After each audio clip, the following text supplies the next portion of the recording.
Ya, selamat pagi. Kita lanjutkan kembali perjalanan. Saya sudah menemani Anda sejak pukul 6 untuk Mercury Morning Show. Dan sekarang seperti yang saya bilang, ternyata saya jadi beneran didatengin teman lama meskipun beda generasi. Iya, iya, iya. Beda generasi tapi ini teman lama karena sebelumnya kita pernah kami berdua pernah berbincang juga di radio ini bersama Profesor Wibisono waktu itu, dan yang bersangkutan ini waktu itu juga masih kondisinya lajang begitu ya. Sekarang sudah berbadan dua, berarti sudah bersuami, tapi wajahnya nggak pernah berubah. Anak muda, Cynthia Handi namanya, betul ya Cynthia? Cynthia Handi. Cynthia Handi. Dulu kita ngobrol pertama itu bersama Prof Wibi ketika Cynthia ini agak unik ininya, pribadinya, ya. Dia memutuskan untuk waktu itu mengelola sebuah apa istilahnya? Awalnya dari sanggar, kemudian jadi museum wayang di Mojokerto. Betul. Sekarang masih ada ya? Masih.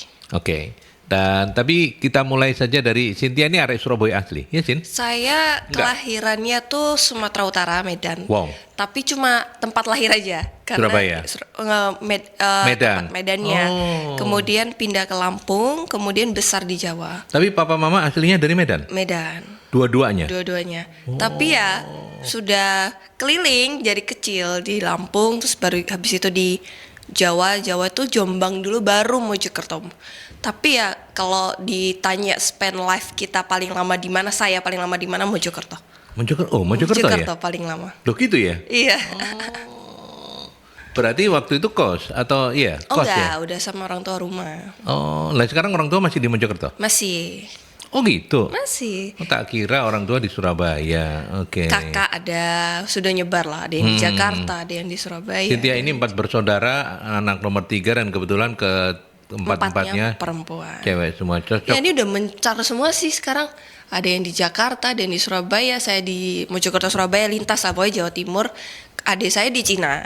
Udah mencar. Yang terakhir ya. Yang terakhir. Kuliah Studi. Tapi masih studi.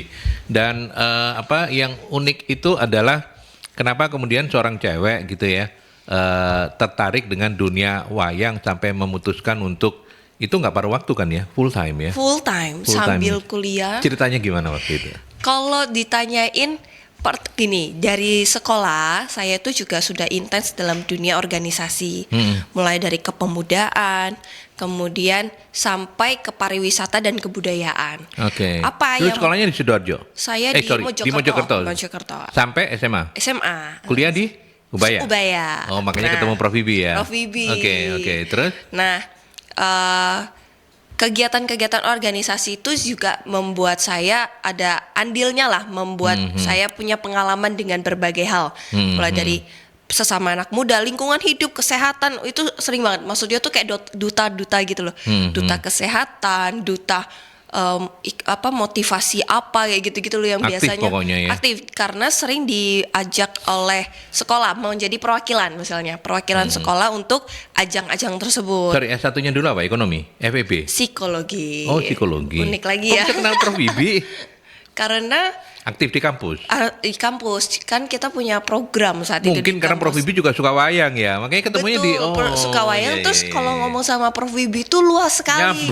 Saya tuh kalau sama Prof Wibi tuh kalau ngomong bisa luas banget topiknya dan menarik sekali. Coba bayangkan sahabat Mercury, dia yang perempuan itu lebih nyambung ngomong dengan Prof Wibi soal wayang ketimbang saya sama Pak Ponco. Tapi sama Prof Wibi itu bukan cuma wayang sih, life learning. Terus dia juga kebetulan profesor ekonomi kan di bidang ekonomi dan sangat sejalan juga dengan title saya saat ini, yaitu dia kalau ngomong sama saya tuh selalu ada satu kertas yang dicatat dirangkum. Terus Cynthia udah pelajarin ini, kamu chat GPT sendiri atau Google sendiri, kamu udah bisa handle. Tapi poin-poin ini kamu harus punya. Aku luar senang sekali kalau ketemu sama Prof Wibi itu. Jadi ada hal yang dipelajari gitu loh. Prof Wibi itu memang akademisi yang sangat akademisi ya. Iya, humble to share banget gitu loh. Iya, oke. Balik ke sanggar wayang waktu itu. Nah, ya udah akhirnya saat itu puncaknya itu adalah saya ikut duta wisata Mojokerto. Kemudian juara 1 mewakili kota ke provinsi. Nah, ke provinsi saya mikir dong, apa nih yang harus saya lakukan untuk bisa membawa kota Mojokerto di kancah provinsi. Nah saat itu sanggar tersebut itu belum museum dan sanggar tersebut lagi kondisi yang pernah viral tapi habis itu meredup gitu loh. Nah akhirnya saya cuma ngomong volunteer gitu loh, volunteer terus saya pelajari apa ya budaya yang bisa dibawa di Mojokerto kayak begitu yang bisa angkat ke provinsi. Nah saat itu inovasi yang saya bawa di Raka-Raki Jawa Timur itu 2017 saat itu adalah wayang kertas karena di situ tujuan saya adalah edukasi wayang yang mudah, kemudian namun tetap bisa dipandangi value-nya oleh anak-anak muda. Karena wayang itu susah ya harganya. Kemudian kalau urusan juga dengan teman-teman lingkungan, apa hewan-hewan itu mereka kan sebenarnya kurang jangan ini namanya membunuh binatang dan lain seperti itu. Tapi Cynthia, by the way, Cynthia memang seneng wayang. Kalau saya ditanya apakah saya seorang sejarawan, apakah budayawan, dan saya lebih nyaman disebut aktivis kebudayaan karena saya akuin seorang kesejarawan harus ada background, yaitu lulusan sejarah. Gitu ya. Kemudian kalau di museum biasanya ada arkeolog, sosiolog, biasanya bagian seperti itu tuh. Itu semua bukan kamu ya? Bukan saya lebih ke manajemen permusiuman, manajemen kebudayaan kayak begitu loh. Makanya ketika saya intens di situ, saya membenahi tuh dengan strukturnya, kemudian dengan program publiknya, relasi dengan masyarakat, dengan pemangkunya, daerahnya di situnya. Saya lebih ke sana. Tapi apakah ditanya saya menyukai wayang, saya menyadari adanya keunikan dan tidak disadari oleh banyak orang. Nah, itu yang pengen saya share. Itu story sama apa ya, value lah yang mungkin yang harus saya share.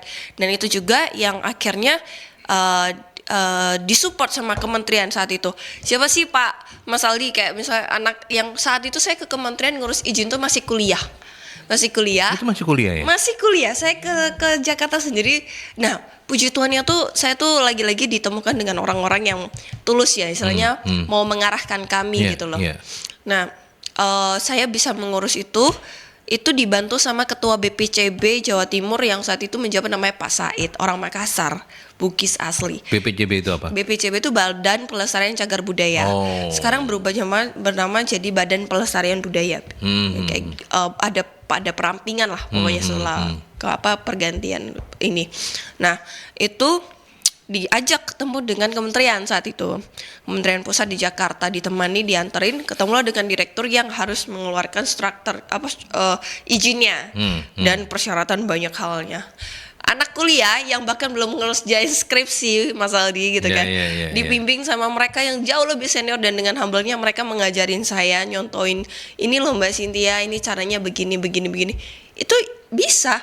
Dan ketika itulah juga akhirnya saya juga didukung, misalnya direktur-direktur kementerian itu selalu mengajak saya untuk roadshow, talk show untuk tentang peraturan pemerintahan, tentang program publik, tentang bagaimana sharing dong Mbak Cynthia nih museum swasta kan, makanya ayo jadi museum swasta Mbak Cynthia, bisa walaupun dengan akreditasi yang belum paling tinggi kan, bertahap kan memang akreditasi itu. Tapi yang penting sudah diakui oleh negara dan dilindungi oleh negara. Maksudnya tercatat. Jadi Cynthia berhasil mengantarkan dari sanggar menjadi museum yang diakui akreditasinya meskipun belum yang paling puncak ya. Betul, kan tahap awal dong, nggak mungkin. Karena di dalam akreditasi itu nanti kaitannya dengan SDM yang di dalam, terus jumlah fasilitasnya, kemudian itu kan itu jangka panjang sekali, tapi kita sudah tahu nih, kita sudah start dulu dan tahu gosnya kemana, paling nggak begitulah kalau pada saat saya berpikirnya.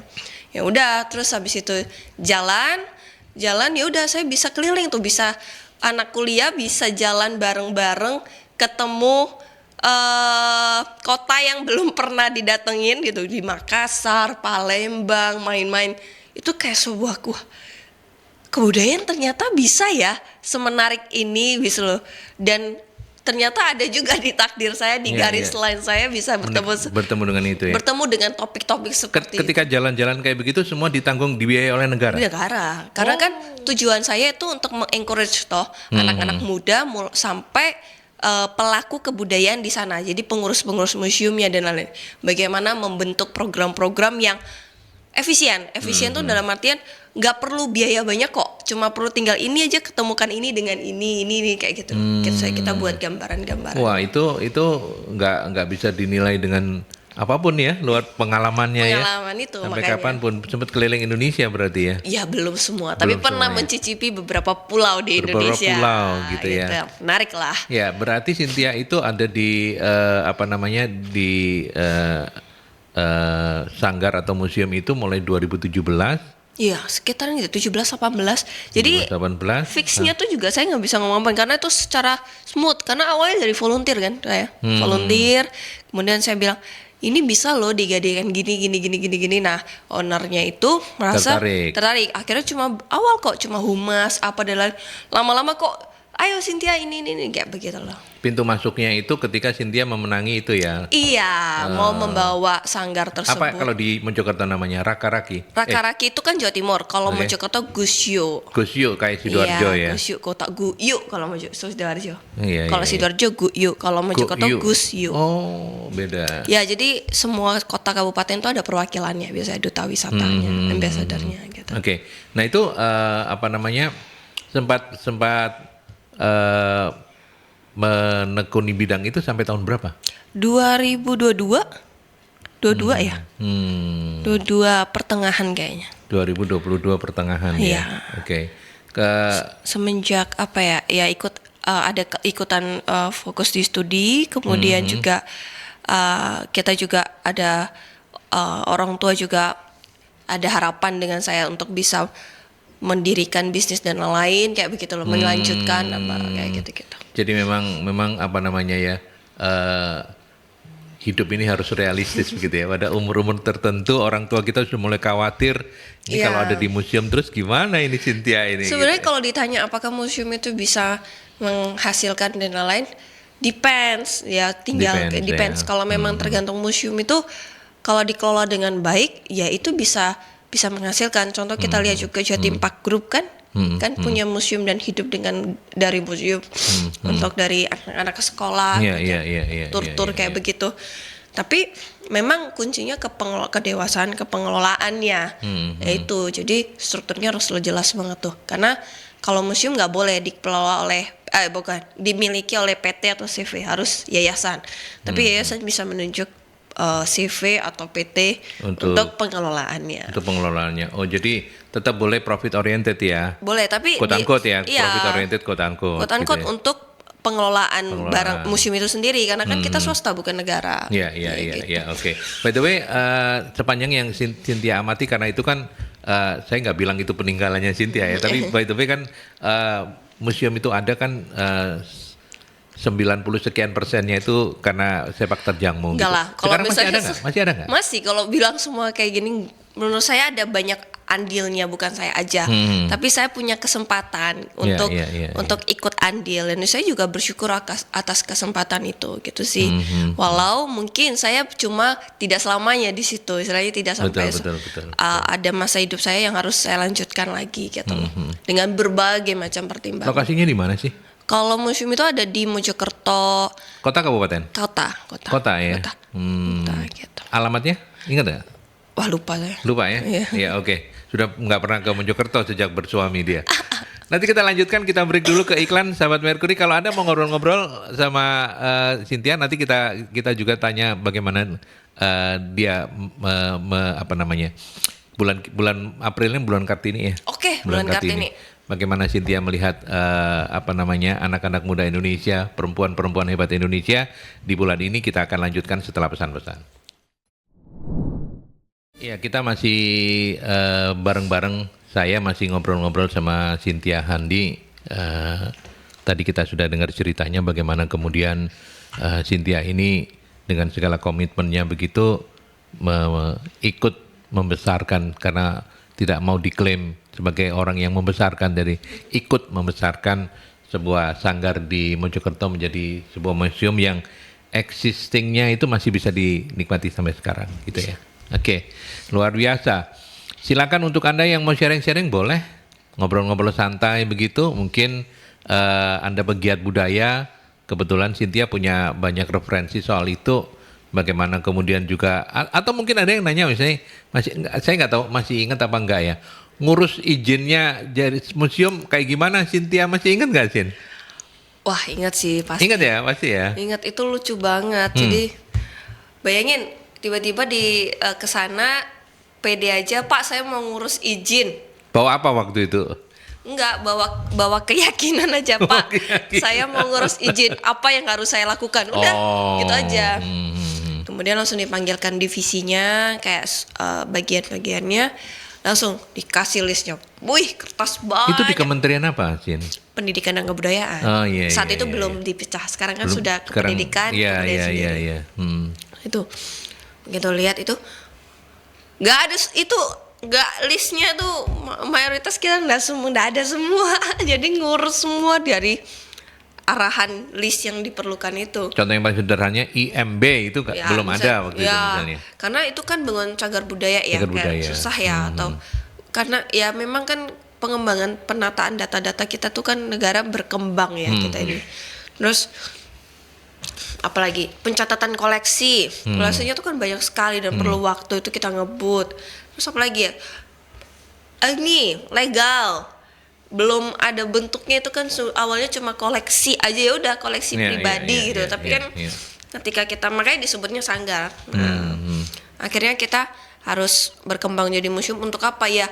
Biar semakin banyak yang bisa memanfaatkan koleksinya itu loh, maksudnya kayak bisa dieksplorasi, dielaborasi. Kan zaman sekarang budaya itu bukan cuma kita lihat dalam bentuk masa lalunya, enggak, tapi value-nya yang kita tarik untuk jadi komunikasi dengan masa kini dan masa lalu, kan maksudnya gitu toh. Iya. Untuk jadi museum itu koleksinya harus memenuhi kualifikasi seperti apa begitu? Nah, itu ada rincian, ada ya? rincian-rinciannya semua.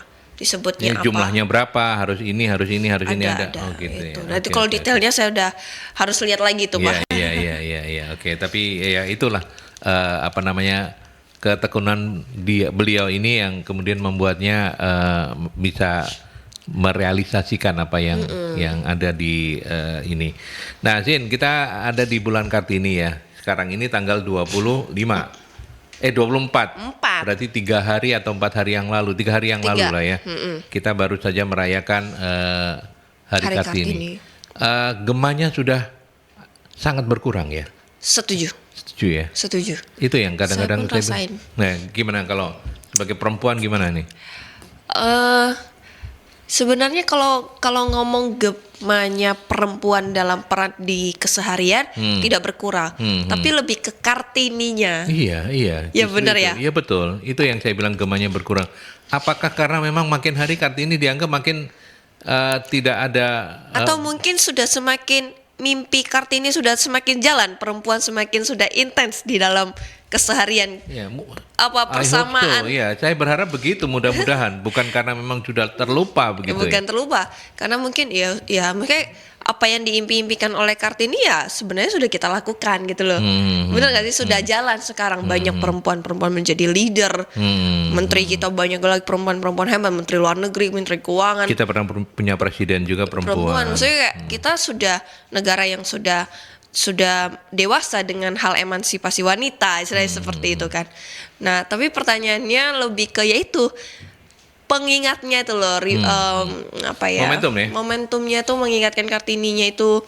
Tapi menurut saya tetap ada dijalankan. Kayak kemarin kita yang paling ringan ya kalau untuk mengingatkan itu biasanya Kartini itu memang di anak-anak TK biasanya, anak-anak TK sampai SD lah. Ya sederhananya itu biasanya ada lomba fashion show, lomba pakai baju adat kayak begitu, atau cuma sekedar masuk menggunakan kebaya seperti itu.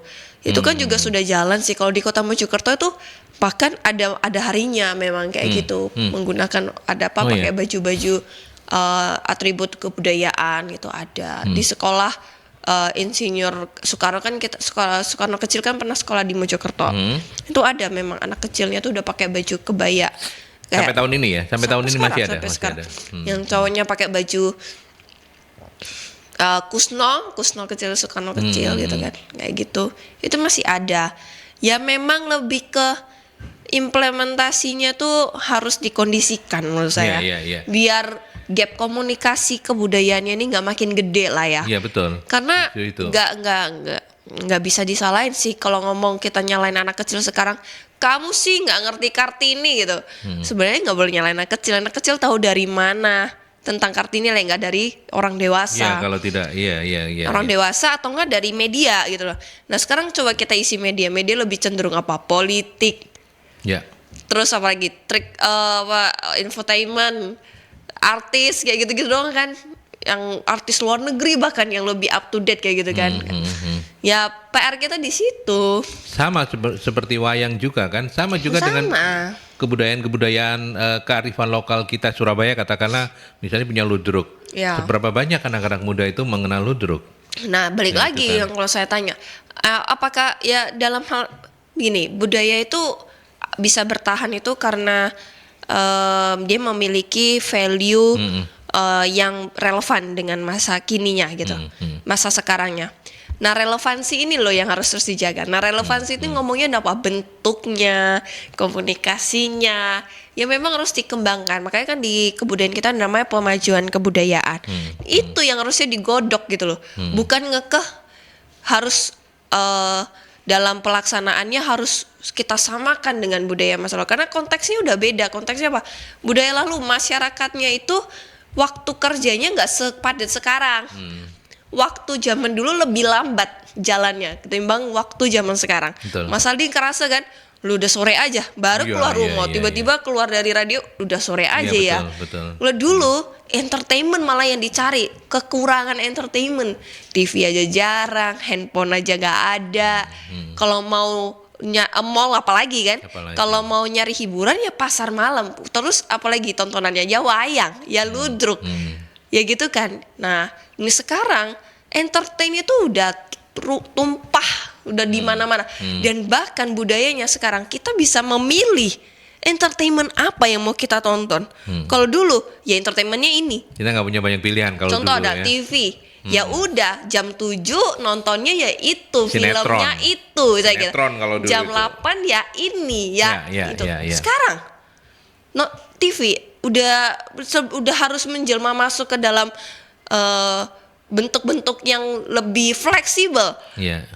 Spotify, lebih private. Spotify, YouTube, atau mereka punya channel dia buat aplikasi sendiri yang akhirnya kita bisa memilih ya. Ya itu loh maksudku. Relevansi bentuk dan komunikasinya kita juga harus berkembang. Saya nggak tahu apakah kamu mengingat juga beberapa tahun yang lalu itu saya masih ingat ya. Pemberian gelar Kartini sebagai pahlawan nasional itu kan sempat dipertanyakan oleh sebagian orang yang kemudian menyebut apa yang Kartini sudah berikan. Toh dia juga bahkan melawan, Kartini kan menjadi apa namanya di madu ya, poligami. Ya kan? Poligami mengiyakan poligami. Dia tidak menolak itu. Whatever alasannya begitu ya. Tapi kan waktu itu bagi sebagian realitanya kayak begitu dan sebagian orang, nah itu saja dia tidak bisa. Apa Kartini ya? Bagaimana Anda menanggapi itu ya? Nah itu menarik sih, fakta bahwa dia perempuan yang mengagungkan kayak kita harus emansipasi wanita, menyetarakan gender perempuan dan laki-laki. But di realitanya ternyata dia harus jadi istri keempat dari seorang bupati gitu kan. Tapi jangan salah. Dia pertama tidak mencari, tapi dia yang dicari, dia yang diminta gitu, satu. Kedua, dia memberikan segudang persyaratan, banyak. Mulai dari satu, dia harus dibangunkan sekolah, dia harus diizinkan tetap menjadi guru. Terus yang paling luar biasa lagi sebagai perempuan dan konteksnya di budaya masa lalu ya. Bayangin itu tahun 19 awal ya. Ya akhir ya 18 kan gitu kan. Nah itu dia bisa menolak adat istiadat dia tidak mau jalan bungkuk atau sampai mencium kaki istrinya dalam prosesi suaminya dalam prosesi pernikahan. Kemudian dia tidak mau sekalipun apapun yang tradisi kebudayaan yang menunjukkan wanita lebih rendah dari laki-laki, dia tolak itu semua. Dan diiyakan oleh si bupati. Padahal ini istri keempat. Padahal istri keempat. Yang keempat dia. Saking berkualitasnya si R.A. Kartini. Iya kan?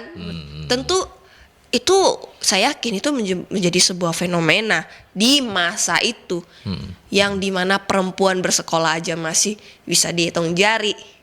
Yaitu kita harus lihat konteksnya itu seperti itu loh. Kalau misalnya kita ngomong resultnya, ya oke, at the end-nya dia seperti itu. Tapi dia usia kan meninggal muda juga ya, karena melahirkan anaknya itu. Karena saat itu angka kematian ibu memang masih tinggi sekali kan. Nah, tapi bayangkan coba kalau Kartini masih hidup, saya yakin masih banyak prestasi yang dia lakukan gitu loh. Tapi di 24 tahun hidupnya saja dia sudah bisa kita kenang sampai sekarang. Betul. Dan sejarah juga mencatat bagaimana surat-surat dia ke sahabatnya. Cara penulisan dia yang sangat berani. Terus karya dia juga yang muncul di berbagai tabloid yang Hindia Belanda banyak kan muncul semua. Iya. Artinya Cynthia tetap meyakini bahwa Kartini bukan tokoh yang sembarangan begitu ya. Iya. Sayang memang takdir beliau itu umurnya pendek ya. Itu karena satu-satunya itu yang dia lakukan mau itu karena permintaan ayahnya. Karena permintaan ayahnya. Iya. Saking takzimnya, saking hormatnya dia sama orang tuanya. Iya, lagi-lagi ke budaya zaman dulu. Ketika ayah sudah ini itu dilema sekali dia. Iya. Oke. Tapi tadi kita juga sempat bersepakat bahwa sekarang ini momentum untuk supaya kita generasi di belakang kita itu tidak kehilangan linkage ya, kaitan dengan Kartini. Kita apa yang mesti kita lakukan? Artinya kan sekarang kan kita sudah mulai kayaknya ya itu cuman sangat seremonial, pakai baju, kalau anak-anak sekolah cuman pakai baju kebaya dan lain sebagainya. Tapi di luar itu kan kayaknya kok saya belum melihat ya. Nah, menurut Mbak Cynthia apa yang kemudian mesti dilakukan supaya momentum Kartini sebagai tokoh emansipasi itu masih bisa, bahkan oleh nanti anaknya Cynthia itu masih tahu, oh ada Kartini toh, Indonesia punya Kartini tokoh emansipasi. Gimana? Kalau saya rasa apakah nanti ke depannya R.A. Kartini akan terus digaungkan, rasanya iya. Pasti, karena memang masuk ke dalam matkul sejarah yang juga terus diajarkan kepada adik-adik ya yang masih kecil-kecil TK maupun SD tentang sejarah gitu di pelajaran sekolah. Memang yang mungkin realitanya di masa depan itu bukan lagi ngomong konteks ya untuk menjadi dulu gitu loh. Mungkin bentuknya pengapresiasiannya bukan lagi semegah seperti itu, kayak setiap kali Kartinian semua sekolah mengadakan event apa gitu ramai sekali. Mungkin tidak akan seperti itu, tapi arahnya itu adalah memastikan value Kartini tetap dilakukan gitu loh. Kalau saya tanya apakah orang-orang pada menyadari itu hari Kartini? Iya, itu pada tahu semua. Bahkan sampai usia saya atau ibu saya apa dan lain itu masih tahu semua. Dan bahkan kayaknya kemarin juga waktu tanggal 21 April juga gerilya tuh aku lihat di story Instagram yang ada kayak template gitu bagaimana R.A. Kartini di zaman sekarang itu untuk ibu-ibu hebat di zaman sekarang. Bagaimana dalam pengelolaan emosi dan mengatur pendidikan anaknya kayak gitu, mendidik anaknya.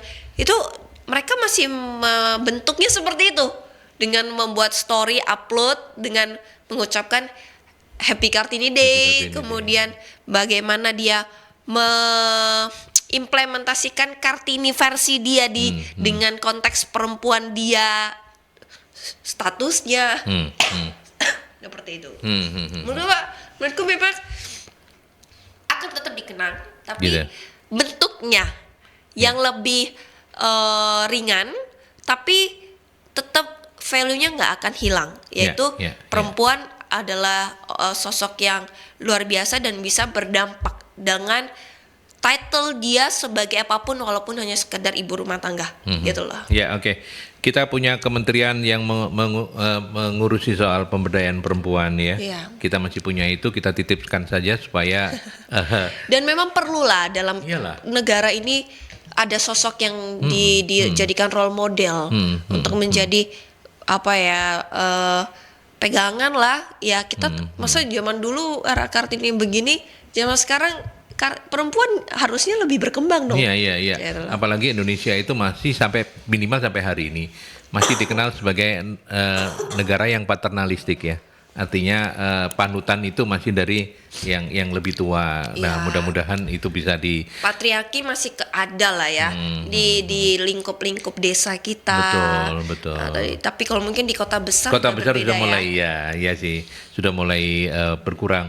Ya, mudah-mudahan deh kita masih bisa melihat Kartini dengan segala vibes-nya begitu ya untuk sampai ke depannya nanti. Kita masih punya satu sesi untuk ngobrol tentang bisnisnya Cynthia. Menarik juga untuk kita tahu bagaimana pada akhirnya perempuan pun boleh berbisnis dan harus berbisnis meskipun apalagi itu dikerjakan dengan suami ataupun tidak dengan suami gitu ya. Nanti kita akan bahas itu ya. Kita break dulu ke iklan. Oke, kita lanjutkan kembali dan kita masih masih bareng Cynthia Handi untuk obrolan santai kita yang sudah ada di sesi terakhir sekarang ini. Cynthia nggak kelihatan malahan. Mungkin agak geser ke sini kamunya. Kesini ya, karena yang penting kan kamu bukan saya. Loh, Mas Aldi juga loh yang penting. Ya, oke. Baik. Sekarang kita sampai di sesi terakhir, kita masih punya waktu sekitar 12 menit lah ya untuk kita manfaatkan.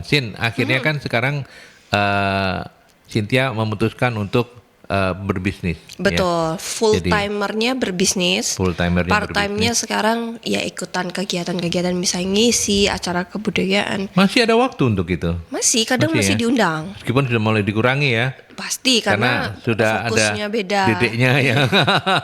Sudah ada dedeknya nih udah jalan. Yang menarik juga itu tadi cerita cerita off air-nya itu. Yeah. Begitu deal. By the way, Cynthia ini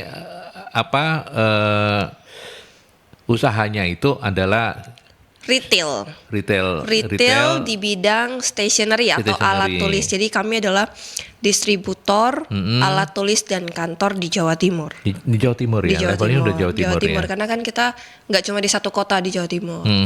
Ngirim-ngirim sampai keluar pulau iya juga. Iya. Semua kantor pusat tetap Mojokerto. Kantor, gudang, ya head office dan gudang pusat di Mojokerto. Tapi kemudian ada di Surabaya yang terakhir malahan ya. Sudah ada berapa cabang sekarang? Sekarang Jalan 7. Nah, ini namanya Paper Pen. Paper and Pen, bolpen gitu loh. Paper Pen Stationery. Sudah ada 7 cabang dan yang akan segera dibuka ini yang Surabaya. Yang ketujuh ini kita akan soft opening dulu di 30 April sampai 1 Mei, kemudian grand openingnya 2 Mei sampai 4 Mei. Nah, lokasinya itu nanti di dekat kampus Ubaya, Tenggilis kayak memang ya balik lagi ke alma mater ya. Begitu ya. Kita kayak oke, ke Surabaya kemana dulu lah. Ya udahlah yang paling dikenal gitu ya, Ubaya. Kebetulan juga di situ kita lihat banyak sekali sekolah di dalam perumahan-perumahan tuh. Betul. Mulai dari sekolah kecil sampai besar, TK, SD, SMP, SMA sampai kampus besar itu ada 2 kalau nggak salah di situ. Nah kita mikir, ini market kita sekali gitu kan. Ya sudah kita buka di situ. Di mananya? Kalau boleh tahu. Di Tenggelis Mejoyo AI 32. Oh, berarti jalan raya itu? Jalan rayanya. Tenggilis Mejoyo, jalan utamanya. Sebelum sampai ke kampus Ubaya ada jalan kembar itu lah. Betul. Itu cabang ke-7. Cabang yang lain kita sudah ada di kota Mojokerto, tentunya ada 2 gitu kan. Di dekat pasarnya, Pasar Tanjungnya, kemudian di Gresik kita juga ada, di Usman Sadar, kemudian di Pasuruan juga ada.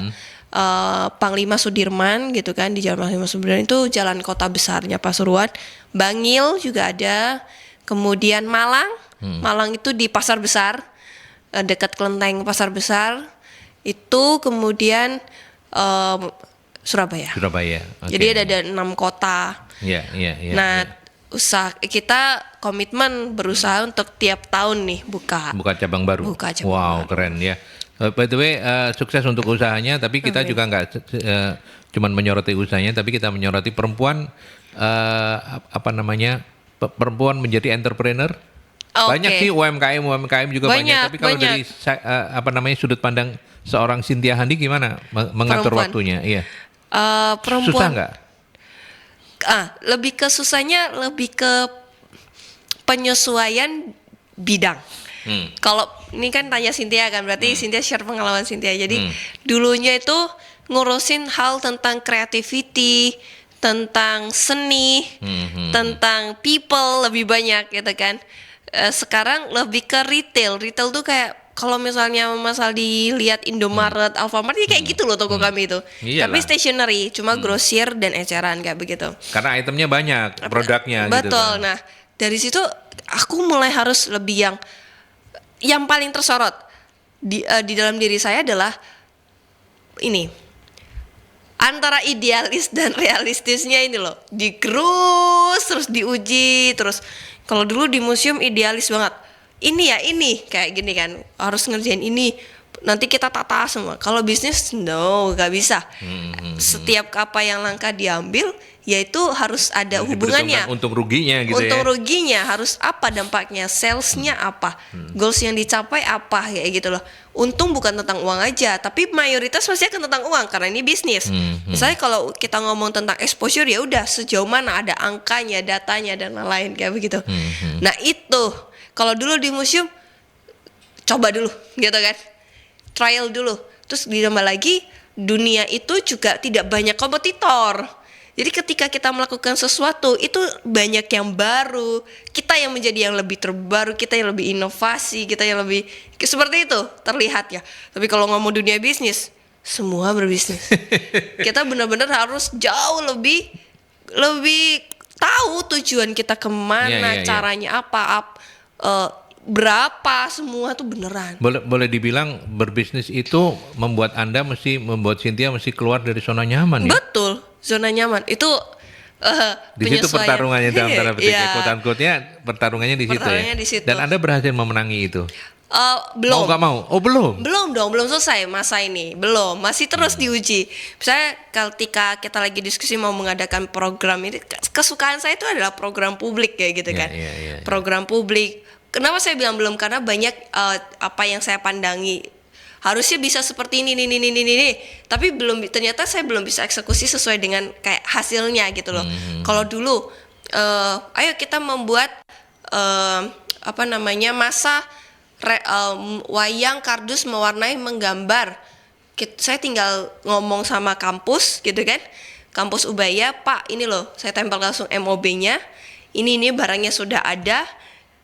Model murah banget saya siapin karena ini langsung dari pengrajin bla bla bla bla bla, langsung 2.500 kayak gitu kan, karena lebih lincah gitu, 2.500 peserta gitu, langsung bisa jadi pecah rekor muri kayak gitu kan. Nah kalau di usaha ya kan nggak bisa seperti itu gitu loh. Terus cara saya berpikir juga kan, kalau dulu di kebudayaan ketika ngomong satu topik apa, itu saya otaknya udah bisa, buka ini udah cepet gitu. Tapi karena ini dunia yang baru, saya bisa mikir tapi apakah ini oke gitu untuk pelaksanaannya. Nah itu loh, kadang ada ego idealisme yang kayak gak usah ya. Tapi baiknya Tuhan buat Cynthia itu adalah kirim mentornya itu suami sendiri gitu ya. Nah ini loh. Itu yang bikin. Nah ini yang itu yang bikin Cynthia senang, sekaligus juga saya percaya bikin Cynthia pening juga gitu ya.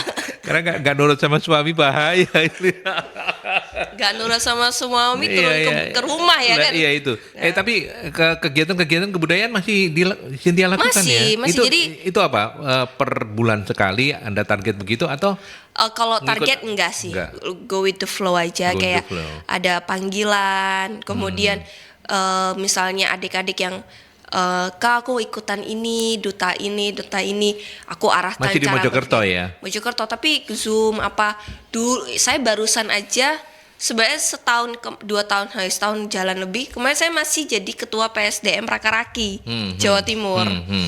Tapi karena saya tahu hamil, kerjaan ini makin numpuk, buka cabang. Nah itu saya udah nggak relevan. Sanggup, ya. Terus pas momennya barusan pemilihan Rakaraki, banyak anak-anak yang lebih fresh, banyak anak-anak yang juga lebih siap, kayak antusias lah untuk mau melakukan ini. Ya sudah, estafetnya harus diberikan gitu loh. Iya. Pertanyaan menariknya sebelum kita closing ya, Sin, apakah menurut Anda apa yang Anda capai hari ini itu meskipun mungkin tidak 100% begitu ya, ada korelasinya dengan perjuangan Kartini masa dulu? Ada pasti. Ya? Pasti Ya perempuan ya harus seperti ini, berjuang ya. Gitu ya. Harus berusaha. Bayangkan, artinya gini, bayangkan kalau misalnya nggak ada, Indonesia nggak punya Kartini, mungkin orang-orang kayak Cynthia belum banyak ya, karena dulu kan perempuan itu konco wingking gitu ya, tahu ya, teman di belakang gitu ya kan, teman di belakang aja. Betul, nggak boleh munculnya nggak boleh kelihatan, wujudnya nggak boleh muncul gitu kan. Iya. Berarti memang ada ya, menurut Anda? Ada ya. Lagi-lagi melihat sosok perempuan itu bukan berarti yang lemah, tidak akan berpengaruh kayak gitu. Tidak, bagi saya perempuan itu harus berdampak kayak begitu aja. Karena apalagi saya juga kemarin tadi kan di off air Mas tanya, ini unik sekali ya Cynthia ini ya. Saya juga menanyakan, questioning ke diri saya, kok saya ini banget ya, kayak unik banget gitu loh, anak psikologi, ngurusin kebudayaan, terus sekarang di entrepreneur gitu kan, jadi entrepreneur. Apa ya yang membuat saya sampai kayak gini? Ternyata saya suka questioning diri saya, mulai tuh menanyakan. Terus akhirnya saya menyadari saya itu memang suka berdampak. Jadi meaning of life saya itu adalah pasti ke sana. Iya. Bermanfaat, dirasakan manfaatnya oleh orang-orang di sekitar. Tapi gitu ya. memang ketika saya punya rasa seperti itu harus diikuti dengan realistis agar apa? Agar juga rasa berdampak saya ini tidak akan menjadi bumerang buat saya. Kecewa maksudnya. Kadang kan orang yang suka berusaha kayak begitu tuh cenderung lebih suka dimanfaatkan atau ya udahlah ini ya, yang penting Cynthia mah bisa gampang cepet-cepet, kayak bisa kayak gitu. Nah ini harus diatur agar apa? Saya tidak demotivasi. Iya nggak? Di kebudayaan itu apalagi itu harus ditata banget emosinya dan lain-lain agar tidak demotivasi. Ketemu orang salah gini. Saya sekarang di entrepreneur capek kan, ikut usaha sendiri gitu kan. Mending ya, ikut orang aja ya gitu misalnya. Ya ternyata suami juga bisa memberikan gambaran berdampak itu lingkupnya gimana gitu loh. Lingkupnya gimana? Berdampak dengan tim juga, apakah itu disebut berdampak untuk kamu? Oh iya. Nah itu dia, ketika dengan tim saya lebih suka, ayo kamu tahun ini take home pay berapa? Tahun depan harus segini. Tahun depan harus segini. Kita malah berusaha di perusahaan ini memberikan jenjang karir. Walaupun dunia retail lah, toko gitu kan. Berapa sekarang total karyawannya, timnya? Oh ada 100 lebih, 100 banyak ya? Hampir ya, 150 ya. Iya. Lebih ya. Oke. Ya. Lebih kerasa lah THR kemarin. Udah mulai mikir-mikir ya. Yeah. Tapi by the way, terima kasih banyak Cynthia, karena kita keterbatasan waktu, tapi kita tidak menutup kemungkinan nanti kabar-kabar ya kalau Pasti misalnya punya kegiatan-kegiatan menarik soal kebudayaan dan lain sebagainya di Mojokerto. Silakan berkabar kalau ada yang mau disampaikan untuk publik, ya monggo saja, kita terbuka ya Cin. Boleh banget. Sebagai closing, apa yang kemudian Anda bisa sampaikan untuk teman-teman perempuan? Teman-teman perempuan ya. Kita ini punya sesuatu hal yang unik, yang pasti bisa memberikan manfaat buat sekitar. Tapi memang kadang keberanian muncul itu saat kondisi-kondisi tertentu. Nah saran saya itu pertama yang harus dilakukan adalah know yourself pertama.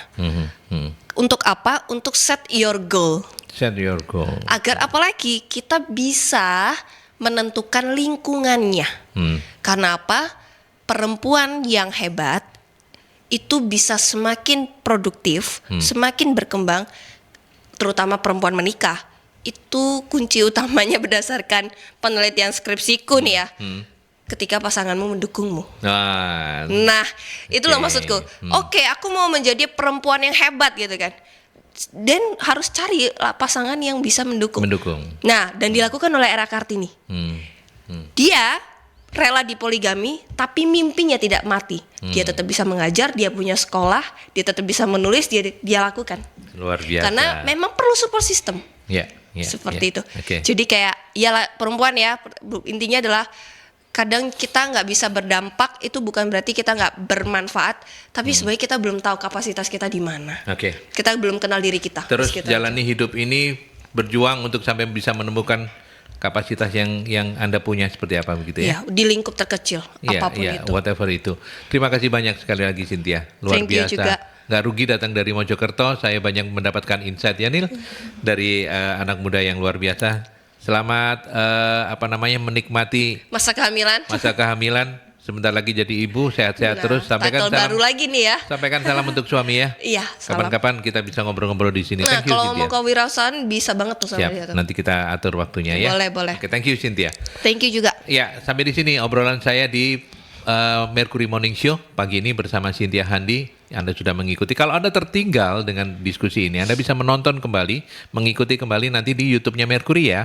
Radio Mercury 96, nanti akan kita simpan jejak digitalnya di sana. Oke.